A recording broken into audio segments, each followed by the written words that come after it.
নমস্কার। আমি আজকে একটা ইলিশ মাছের রেসিপি নিয়ে এসেছি। ডিম ভরা ইলিশ আছে 3 পিস আর 1 পিস এমনি।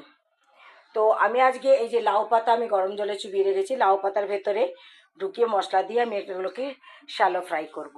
তো এখানে আমি এই চামচটা 3 চামচ পোস্ত নিয়েছি, 1 চামচ কালো সর্ষে, 1 চামচ সাদা সর্ষে, আর নিয়েছি হাফ মালা, একটা এত বড় নারকেল হাফ মালা থেকে একটু কম ছিল, সেই নারকেলটা দিয়ে আমি সব পিষে রেখেছি। আর কাঁচা লঙ্কা দিয়েছি, ছোটো ছোটো কাঁচা লঙ্কা, এইটুকু কাঁচা লঙ্কা 5-6খানা দিয়েছি। আপনারা আপনাদের ঝাল আপনাদের স্বাদ মতো দেবেন। এবার আমি এটার মধ্যে নুন, হলুদ আর সর্ষের তেল মেশাবো, মিশিয়ে তারপরে এই লাউ পাতার ভেতর ঢুকিয়ে আমি শ্যালো ফ্রাই করব।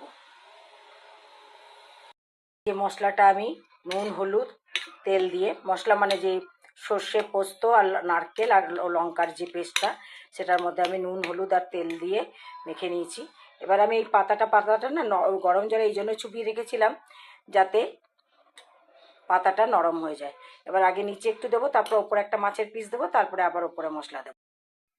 এইভাবে মাছটা দিলাম, নিচে একটুখানি মশলা দিলাম, আবার ওপরে একটু মশলা দিয়ে এবার এই যে এইভাবে এগুলোকে বেঁধে তারপর আমি শ্যালো ফ্রাই করব। এই যে আর একটা দেখাচ্ছি, এইভাবে একটা ফোল্ড দেবো, এইভাবে একটা ফোল্ড দেবো, আর এদিকে একটা ফোল্ড দেবো। কিন্তু যেহেতু আমার মাছের পিসগুলো খুব বড় বড়, সেহেতু আমাকে ওপরে আর একটা পাতা ওপর দিয়ে আর একটা দিয়ে তারপরে এই সুতো দিয়ে, দেখুন সুতো দিয়ে বেঁধে বেঁধে দিয়েছি। আরও বড় পাতা হলে ভালো হতো, পাতাগুলো একটু ছোটো হয়ে গেছে। পাতাগুলো ঠিকই আছে, কিন্তু মাছের পিসটা একটু বেশি বড় হয়ে গেছে। তো আমি আর একটা বেঁধে দেখাচ্ছি। আর একটা দিলাম, এই পিসটা ছোট আছে, এই পিসটা হয়ে যাবে, একটা পাতাতেই হয়ে যাবে এই পিসটা। এবার এদিক দিয়ে মুড়বো, ওদিক দিয়ে মুড়বো, মুড়ে আমি সুতো দিয়ে বেঁধে দেবো। আমার 4 পিস মাছ এরকম করে বাঁধা হয়ে গেছে, আর এতটা মশলা আমার এখনও বেঁচে গেছে, মানে আর একটা মাছের মশলা আর একটা পিস হয়ে যেত এটার মধ্যে। তো এই মশলাটা রেখে দেবো, ফ্রিজেই রেখে দেবো, আবার অন্য দিন যদি কিছু করি। আমার মানে মাছ তো রয়েছে, দেখা যাক।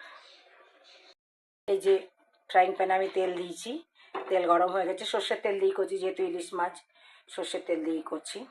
এবার আমি আঁচটা কম করে এটার মধ্যে ছেড়ে দিয়ে ঢাকা দিয়ে দিয়ে কম আঁচে রান্না করব। তো আমি ছেড়ে দিচ্ছি এখন।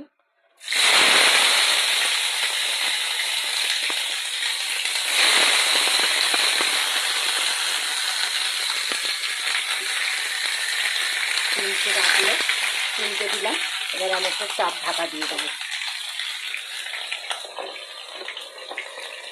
এই ঢাকাতে এবার চাপ ঢাকাতে কম করে 8-9 মিনিট, এক একটা মানে উল্টে পাল্টে এক একটা মাছ 8-9 মিনিট লেগে যাবে। একবার উল্টে দিয়েছি, মাঝে মাঝে একটু আঁচটা বাড়াতে হয়, কারণ আঁচের তেলের গরমটা কমে যায়, তাই মাঝে মাঝে আঁচটা আমি এখন একটুখানি আঁচটা বাড়িয়ে দিয়েছি, মিডিয়ামে রেখেছি আঁচটা আমি। তো একদম ওপরটা একটু বেশ কালো কালো হয়ে এলে আমি এটা নামাবো। এই যে আমার 3টে ভাজা হয়ে গেছে, এরকম কালো কালো হলে নামিয়ে নেবেন। এবারে এই সুতোগুলো কেটে নিয়ে তারপরে এই লাউ পাতাটা শুদ্ধ কিন্তু মেখে খাওয়া যাবে। এখানে আর একটা হচ্ছে, যেটুকু তেল বেঁচে যাবে সেইটুকু তেলও ভাতের সাথে মেখে খাওয়া যাবে।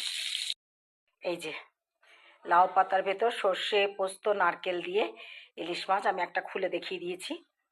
মাছটা ভালো নরমও হয়েছে আর সব সুন্দর মতো হয়ে গেছে। তো এই হচ্ছে আজকে আমাদের মেনু। এই যে ডাল, মসুর ডাল কালো জিরে ফোড়ন দিয়ে, আর নন বেঙ্গলি স্টাইলের ঝিঙে আলু, নন বেঙ্গলি পোড়ল, যে তরই যেটা রান্না করে আমরা পোড়ল বলি, তরই রান্না করে সেই স্টাইলের ঝিঙের তরকারি, আর এই ইলিশ সর্ষে নারকেলের লাউ পাতার ভেতরে বাবা। ভালো লাগলে বানাবেন, লাইক শেয়ার করবেন, কমেন্টস করবেন, অবশ্যই কমেন্টস করবেন। আসি তাহলে, নমস্কার।